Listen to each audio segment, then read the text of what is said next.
Nuestro Señor Jesucristo según San Marcos. Faltaban 2 días para la Pascua y los ácimos. Los sumos sacerdotes y los escribas andaban buscando cómo prender a Jesús a traición y darle muerte. Pero decían: no durante las fiestas, podría amotinarse el pueblo. Estando Jesús en Betania, en casa de Simón el leproso, sentado a la mesa, llegó una mujer con un frasco de perfume muy caro, de nardo puro. Quebró el frasco y se lo derramó sobre la cabeza. Algunos comentaban indignados: ¿a qué viene este desperdicio, este derroche de perfume? Se podía haber vendido por más de 300 denarios para dárselo a los pobres. Y reprendían a la mujer. Pero Jesús replicó: dejadla, ¿por qué la molestáis? Una obra buena he hecho conmigo, porque a los pobres los tenéis siempre con vosotros, y podéis socorrerlos cuando queráis, pero a mí no me tenéis siempre. Ella ha hecho lo que podía, se ha adelantado a embalsamar mi cuerpo para la sepultura. En verdad os digo que en cualquier parte del mundo donde se proclame el Evangelio, se hablará de lo que ésta ha hecho para memoria suya. Judas Iscariote, uno de los 12, fue a los sumos sacerdotes para entregárselo. Al oírlo se alegraron y le prometieron darle dinero. Él andaba buscando ocasión propicia para entregarlo. El primer día de los ácimos, cuando se sacrificaba el cordero pascual, le dijeron a Jesús sus discípulos: ¿Dónde quieres que vayamos a prepararte la cena de Pascua? Él envió a 2 discípulos diciéndoles: id a la ciudad, os saldrá al paso un hombre que lleva un cántaro de agua, seguidlo, y en la casa a donde entre, decidle al dueño: el maestro pregunta, ¿cuál es la habitación donde voy a comer la Pascua con mis discípulos? Os enseñará una habitación grande en el piso de arriba, acondicionada y dispuesta. Preparádnosla allí. Los discípulos se marcharon, llegaron a la ciudad, encontraron lo que les había dicho y prepararon la Pascua. Al atardecer fue él con los 12. Mientras estaban a la mesa comiendo, dijo Jesús: en verdad os digo que uno de vosotros me va a entregar, uno que está comiendo conmigo. Ellos comenzaron a entristecerse y a preguntarle uno tras otro: ¿seré yo? Respondió: uno de los 12, el que está mojando en la misma fuente que yo. El Hijo del Hombre se va, como está escrito, pero ay de aquel hombre por quien el Hijo del Hombre será entregado. Más le valdría a ese hombre no haber nacido. Mientras comían, tomó pan y pronunciando la bendición lo partió y se lo dio diciendo: tomad, esto es mi cuerpo. Después tomó el cáliz, pronunció la acción de gracias, se lo dio y todos bebieron. Y les dijo: esta es mi sangre de la alianza, que es derramada por muchos. En verdad os digo que no volveré a beber del fruto de la vid hasta el día que beba el vino nuevo en el reino de Dios. Después de cantar el himno, salieron para el monte de los olivos. Jesús les dijo: todos os escandalizaréis, como está escrito: heriré al pastor y se dispersarán las ovejas. Pero cuando resucite iré delante de vosotros a Galilea. Pedro les replicó: aunque todos caigan, yo no. Jesús le dice: en verdad te digo que hoy, esta misma noche, antes que el gallo cante 2 veces, tú me habrás negado 3. Pero él insistía: aunque tenga que morir contigo, no te negaré. Y los demás decían lo mismo. Llegan a un huerto que llaman Getsemaní y dice a sus discípulos: sentaos aquí mientras voy a orar. Se lleva consigo a Pedro, a Santiago y a Juan. Empezó a sentir espanto y angustia y les dice: mi alma está triste hasta la muerte, quedaos aquí y velad. Y adelantándose un poco cayó en tierra y rogaba que si era posible se alejase de él aquella hora, y decía: Abba, Padre, tú lo puedes todo, aparta de mí este cáliz, pero no sea como yo quiero, sino como tú quieres. Vuelve y al encontrarlos dormidos, dice a Pedro: Simón, ¿duermes? ¿No has podido velar 1 hora? Velad y orad, para no caer en la tentación. El espíritu está pronto, pero la carne es débil. De nuevo se apartó y oraba repitiendo las mismas palabras. Volvió y los encontró otra vez dormidos, porque sus ojos se les cerraban y no sabían qué contestarle. Vuelve por 3ª vez y les dice: ya podéis dormir y descansar. Basta, ha llegado la hora. Mirad que el Hijo del Hombre va a ser entregado en manos de los pecadores. Levantaos, vamos, ya está cerca el que me entrega. Todavía estaba hablando cuando se presenta Judas, uno de los 12, y con él gente con espadas y palos, mandada por los sumos sacerdotes, los escribas y los ancianos. El traidor les había dado una contraseña, diciéndoles: al que yo bese, ese es, prendedlo y conducidlo bien sujeto. Y en cuanto llegó, acercándosele, le dice: Rabí, y lo besó. Ellos le echaron mano y lo prendieron, pero uno de los presentes, desenvainando la espada, de un golpe le cortó la oreja al criado del sumo sacerdote. Jesús tomó la palabra y les dijo: ¿habéis salido a prenderme con espadas y palos como si fuera un bandido? A diario os estaba enseñando en el templo y no me detuvisteis, pero que se cumplan las Escrituras. Y todos lo abandonaron y huyeron. Lo iba siguiendo un muchacho envuelto solo en una sábana, y le echaron mano, pero él, soltando la sábana, se les escapó desnudo. Condujeron a Jesús a casa del sumo sacerdote, y se reunieron todos los sumos sacerdotes y los escribas y los ancianos. Pedro lo fue siguiendo de lejos hasta el interior del patio del sumo sacerdote, y se sentó con los criados a la lumbre para calentarse. Los sumos sacerdotes y el Sanedrín en pleno buscaban un testimonio contra Jesús para condenarlo a muerte, y no lo encontraban.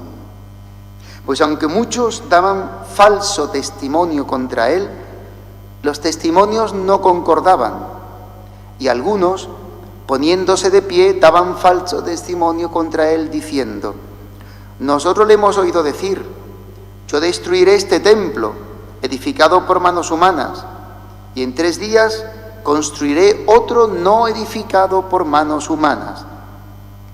Pero ni siquiera en esto concordaban los testimonios. El sumo sacerdote, levantándose y poniéndose en el centro, preguntó a Jesús: ¿no tienes nada que responder?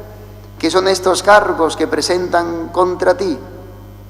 Pero él callaba sin dar respuesta.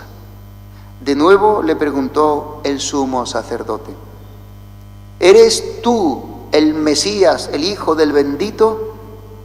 Jesús contestó: yo soy. Y veréis que al Hijo del Hombre sentado a la derecha del poder y que viene sobre las nubes del cielo. El sumo sacerdote, rasgándose las vestiduras, dice: ¿qué necesidad tenemos ya de testigos? Habéis oído la blasfemia, ¿qué os parece? Y todos lo declararon reo de muerte. Algunos se pusieron a escupirle y tapándole la cara lo abofeteaban y le decían: profetiza. Y los criados le daban bofetadas.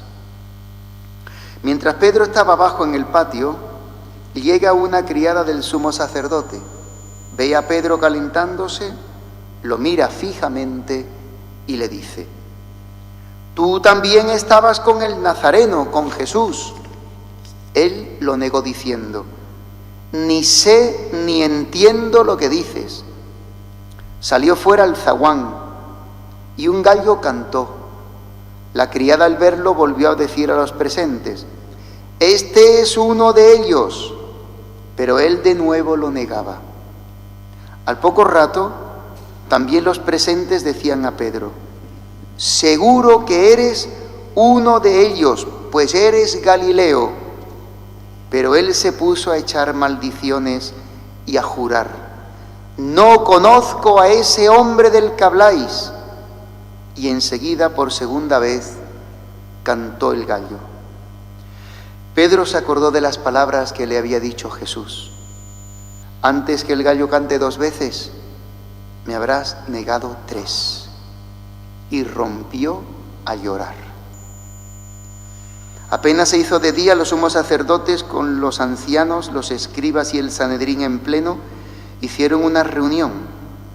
Llevaron atado a Jesús y lo entregaron a Pilato. Pilato le preguntó: ¿eres tú el rey de los judíos? Él respondió: tú lo dices. Y los sumos sacerdotes lo acusaban de muchas cosas. Pilato le preguntó de nuevo: ¿no contestas nada? Mira de cuántas cosas te acusan. Jesús no contestó más. De modo que Pilato estaba extrañado. Por la fiesta solía soltarles un preso, el que pidieran. Estaba en la cárcel un tal Barrabás, con los rebeldes que habían cometido un homicidio en la revuelta. La muchedumbre que se había reunido comenzó a pedirle lo que era costumbre. Pilato les preguntó: ¿queréis que os suelte al rey de los judíos?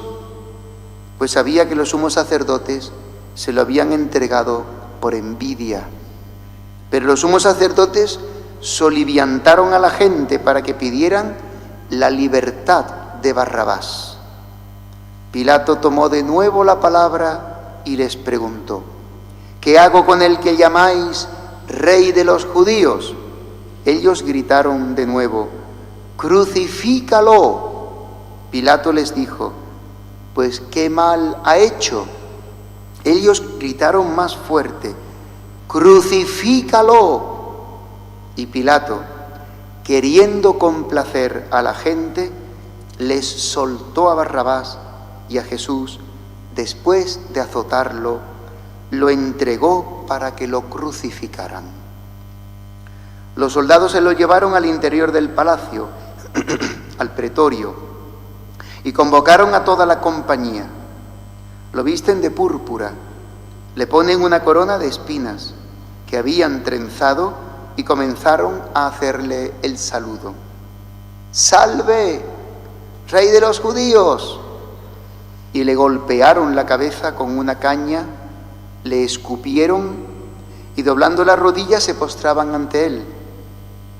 Terminada la burla, le quitaron la púrpura y le pusieron su ropa y lo sacan para crucificarlo.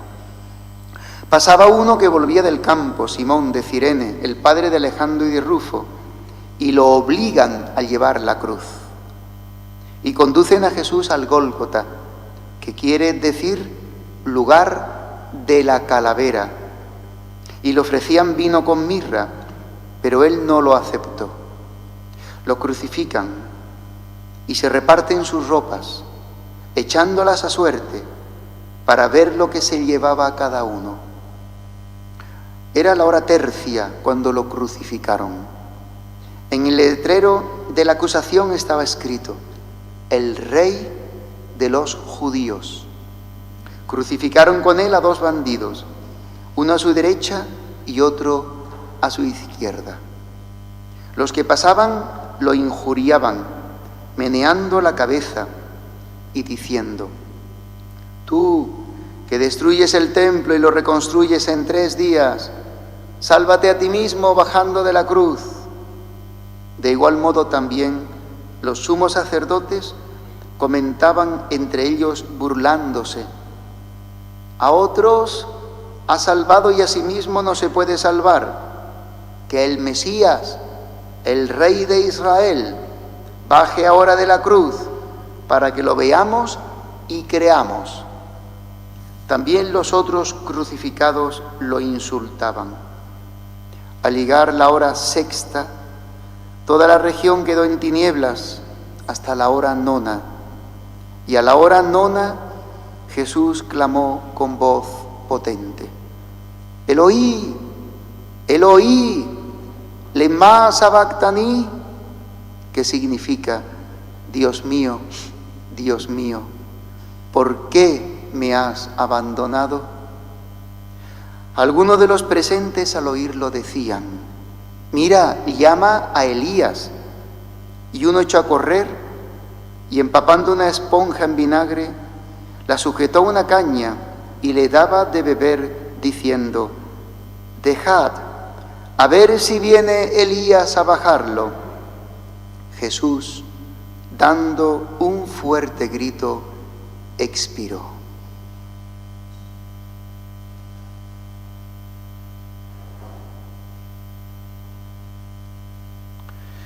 El velo del templo se rasgó en 2, de arriba abajo.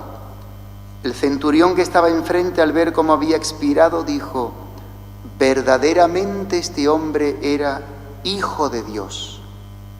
Había también unas mujeres que miraban desde lejos, entre ellas María Magdalena, María la madre de Santiago el menor y de José, y Salomé, las cuales cuando estaban en Galilea lo seguían y servían, y otras muchas que habían subido con él a Jerusalén.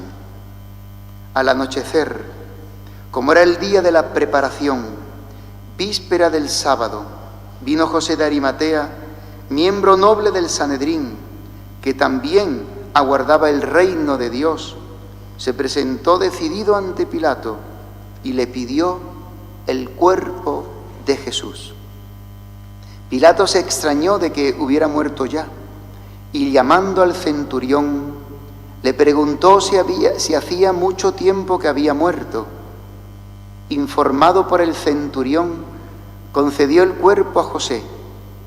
Este compró una sábana y, bajando a Jesús, lo envolvió en la sábana y lo puso en un sepulcro excavado en una roca, y rodó una piedra a la entrada del sepulcro. María Magdalena y María, la madre de José, observaban dónde lo ponían. Palabra del Señor.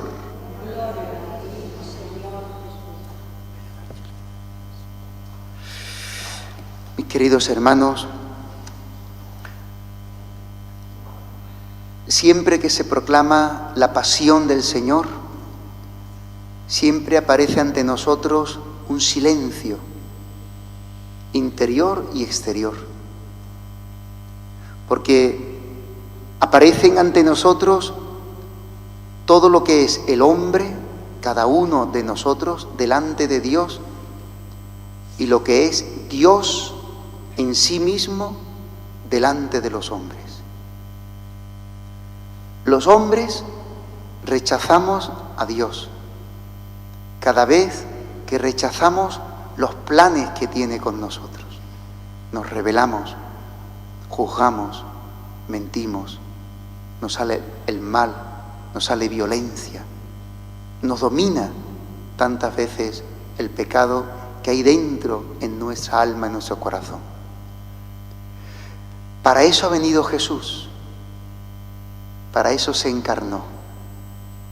esta celebración que comenzamos ya, que abre como un arco de días, la Semana Santa, y que tendrá como su culmen en el Triduo Pascual, iniciándose ya el primer día del Triduo el jueves por la tarde, que ya es inicio del viernes, primer día, sábado, viernes de pasión y muerte, sábado de sepultura, y ya la resurrección del Señor con la vigilia santa, con el día de la resurrección, con la Pascua, nos mete dentro de un misterio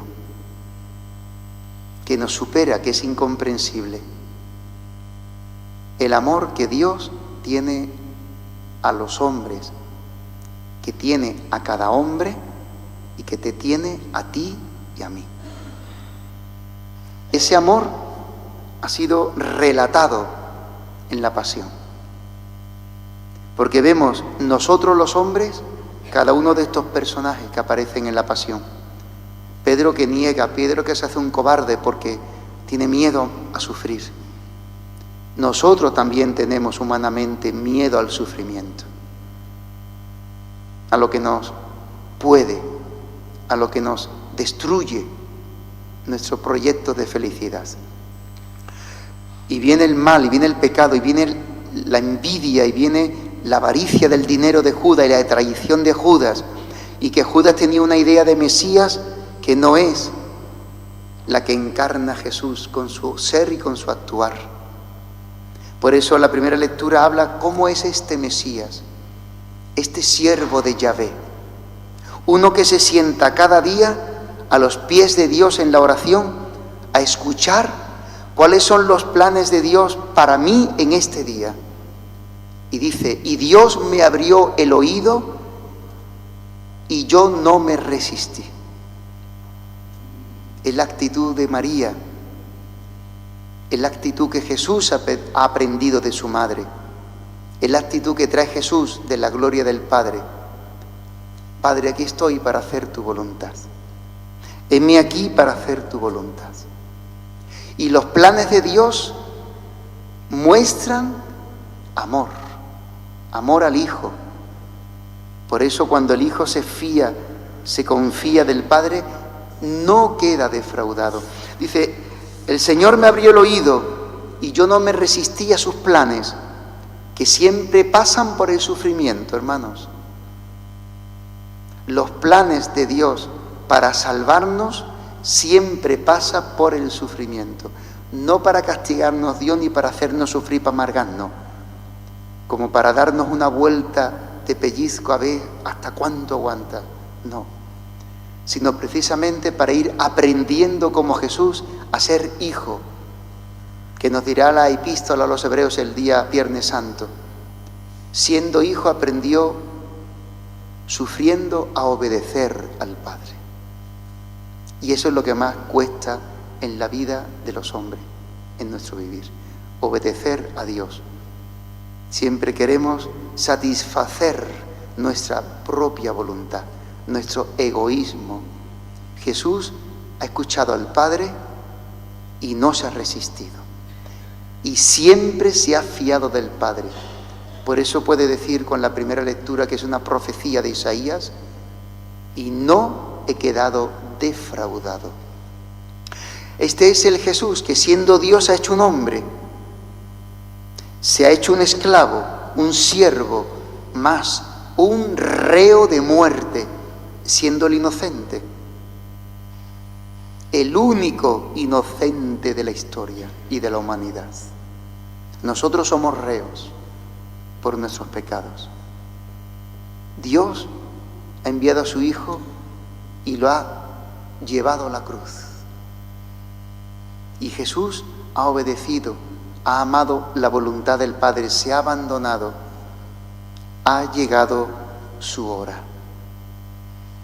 Ha entrado en ella, aceptándola, ha muerto y con su muerte destruirá nuestra muerte, nuestro pecado y nuestra maldad eterna, nuestra condenación eterna, nuestra infelicidad eterna, con su amor, con su resurrección. Estos son los misterios que pone delante.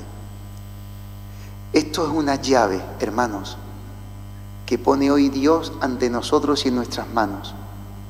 Porque fuera de esta salvación no hay salvación. Fuera de estos planes de salvación de Dios, de pasión, de muerte, no hay resurrección. No hay resurrección y vida nueva, liberación y perdón sin pasar por la cruz. Y esto es una llave, es una clave interpretativa de nuestra historia humana. Que siempre queremos quitarnos la cruz, el sufrimiento, lo que nos hace sufrir, quitarlo de en medio, porque no podemos entrar en nuestras fuerzas. Esta es una llave que nos da Dios para abrir esa puerta del misterio del mal en nuestras vidas. Pidámosle al Señor que nos haga entender sus planes, adentrarnos en ellos y asumirlos, porque no hay otra salvación para nuestra vida. Que el Señor nos ayude a seguir a Jesús y, unido a Él, aceptar el sufrir la cruz de cada día, morir a nuestro yo para experimentar con Él en la Pascua su resurrección.